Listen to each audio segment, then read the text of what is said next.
यज्ञ के बहुत से वैज्ञानिक कारण हैं करने के। यज्ञ करने से अभी एक नया रिसर्च हुआ है कि यज्ञ करने से 75 से 96% बैक्टीरिया जो है वो खत्म हो जाए। तो मैं तो कहूँ कि प्रत्येक घर में यज्ञ हो, हर घर में पवित्र सामग्री से यज्ञ हो।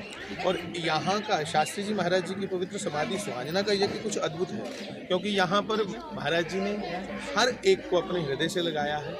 महाराज जी ने समाज की कुरीतियों को खत्म करते हुए परस्पर हर एक का स्वागत किया। किसी को भी महाराज जी ने कभी पिछड़ा या छोटा ये समझा ही नहीं। सब में महाराज जी ने नारायण का स्वरूप समझते हुए सबका अभिनंदन किया, सबको प्रेम किया। इसलिए महाराज जी के इस पवित्र यज्ञ में लोग जाति पंथ से ऊपर उठ करके उनको चाहने वाला समाज उमड़ के आता है। और एक बड़ा बहुत प्यारा उदाहरण मिलता है कि सब लोग परस्पर इकट्ठे होकर के यज्ञ करते हैं। और यहाँ से बहुत बड़ा भाईचारे का संदेश।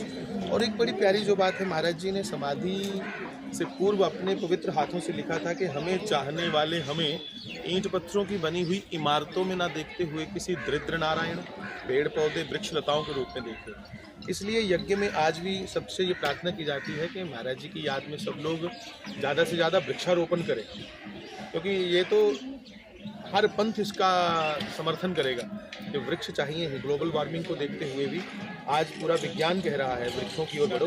तो महाराज जी ने कई सालों पहले कह दिया कि सारे जो मुझे चाहने वाले हैं भाई, मुझे मेरी फ़ोटो को भले ही ना माने, मुझे वृक्षों में देख लो, मुझे दरिद्र गरीबों में देख लो, ताकि गरीबों की भी कोई ना कोई बहाने से सहायता हो जाए, उनमें ईश्वर का दर्शन कर लिया जाए। और वृक्षों में महाराज जी को, भगवान को हम देखें, ताकि ज़्यादा से ज़्यादा वृक्षारोपण किया जाए। तो यज्ञ में हम बड़ी मौलिक बातों का ध्यान रखते हैं, जिससे समाज की कुरीतियाँ हट कर के समाज एक सभ्य समाज का उसका निर्माण हो। और फिर एक बार इस पवित्र यज्ञ महाराज जी की याद में जो ये महाकुंभ लगता है, मैं कहूँ सुहांजना में सबको यहाँ से निमंत्रण देता हूँ। सबको कहता हूँ कि भाई कृपया सब लोग इस 18 से 26 दिसंबर ये जो 2023 में यज्ञ चल रहा है, कृपया सब पधारें। बहुत बहुत धन्यवाद आपका भी, और आपके द्वारा सुनने वाले जितने भी देखने वाले श्रोता हैं उनको। यज्ञ का समय रहेगा, यज्ञ से पूर्व पूजन होता है। तो पूजन चलेगा 9 से लगभग 11 बजे तक। 11 से 12 बजे तक यज्ञ करने वाले और कराने वाले दोनों फलाहार वगैरह लेंगे, और 12 से 4 बजे तक होम होगा, हवन होगा। और 11 से लगातार 4 बजे तक मंच की तरफ सत्संग कीर्तन संतों महापुरुषों द्वारा चलता रहेगा। संत महापुरुष लगभग भारत से और भारत से भी बाहर विदेशों से भी कई लोग पधारते हैं। तो वो 11 से 4 तक सत्संग भी, और 9 से 11 पूजन। और युवा हैं उनको महाराज जी की ओर से एक बड़ी प्यारी प्रेरणा है। महाराज जी ने बहुत बार अपनी वाणी से कहा है कि मेरे युवा धार्मिक होने के साथ साथ बलिष्ठ हो, मतलब मजबूत है। और ये स्वाभाविक है, जो मजबूती की ओर, अच्छे शरीर की ओर जाएगा वो नशे से दूर ही रहेगा।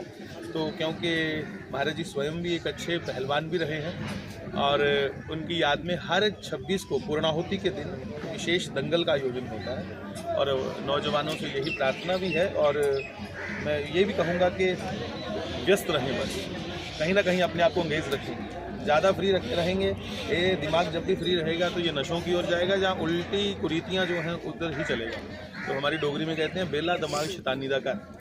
इसलिए धर्म की ओर प्रवृत्त रहें, अपने घर के जो खेत के काम हैं, माता पिता की सेवा में रहें, मतलब कैलकुल मिला के व्यस्त रहें। और ईश्वर भजन, ईश्वर चिंतन, बड़ों की सेवा, इसमें अपने आप को एंगेज रखेंगे तो बच जाएंगे नशों से भी, कुरीतियों से भी, बुरे विचारों से भी। तो ये यज्ञ विशेष संत भी आकर के, महापुरुष भी आकर के एक विशेष टॉपिक पे ही बोलते हैं, जैसे युवाओं को स्वस्थ रहना चाहिए, गौ और यज्ञ का क्या महत्व है, संस्कृति किसे कहा जाता है, संस्कार क्या हैं। तो ये टॉपिक भी बड़े चुनिंदा यहाँ पे दिए जाते हैं संतों को कि इसी पे बोला जाए। तो मैं यही कहूँगा कि इस माहौल को, इस दिव्य वातावरण को आकर के जब दर्शन करेंगे बच्चे, तो वो स्वयं सहज ही देख लेंगे कि नशे से हमें दूर रहना चाहिए, क्योंकि ये आध्यात्मिक जगत एक बड़ा विलग जगत है, और इसमें मूल है सादगी और स्वच्छता। तो स्वच्छता ही तो, नशा तो पहले दूर ही रखना पड़ेगा। धन्यवाद।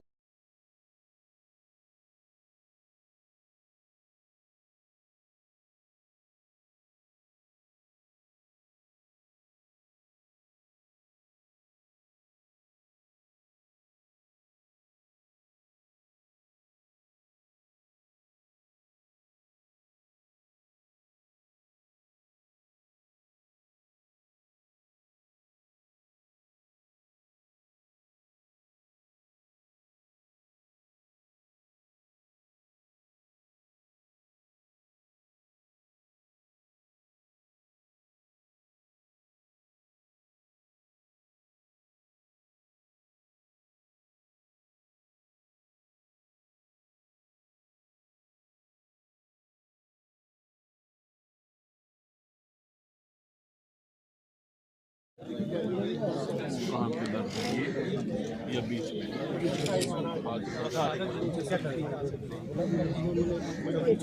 ठीक है, बहुत बहुत धन्यवाद।